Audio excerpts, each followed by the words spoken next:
வணக்கம். கள்ளக்குறிச்சி மாவட்டம் சங்கராபுரம் அடுத்த ரங்கப்பனூர் ஊராட்சியில் தமிழகத்தின் துணை முதல்வர் உதயநிதி ஸ்டாலின் அவர்களின் பிறந்த நாளை முன்னிட்டு 500 ஏழை எளிய பொதுமக்களுக்கு அன்னதானம் வழங்கி மற்றும் 500 மரக்கன்றுகள் நாவல், இலுப்பை, பூங்கம் பல வகையான மரக்கன்று நடப்பட்டது.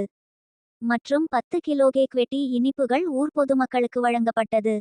இதில் சிறப்பு அழைப்பாளராக சங்கராபுரம் வடக்கு ஒன்றிய கழக செயலாளர் வழக்கறிஞர் அசோக்குமார் அவர்கள், ஊராட்சி மன்ற தலைவர் RMSK அர்ச்சனாகாமராஜன், ஒன்றிய பொருளாளர் நல்லதம்பி மணி, அரசு கிளை கழக செயலாளர் கராத்தே ஏழுமலை செல்வராஜ், ரமேஷ் டான்காப்பு, கோவிந்தராஜ், LIC பன்னீர்செல்வம், கவுன்சிலர் சுப்பிரமணியன், ஏழுமலை மெய்யப்பன், ஏழுமலை குப்புசாமி, தங்கராஜ், முருகன், ரவி, புகழேந்தி, அருணகிரி, கபிலன், சீராளன், குன்றாவோ, கோவிந்தன், புதுப்பட்டுதனலட்சுமி, வார்டு உறுப்பினர்கள், கழக முன்னோடிகள், பணித்தள பொறுப்பாளர்கள் மற்றும் மகளிர்கள் ஊர் பொதுமக்கள் கலந்து கொண்டனர்.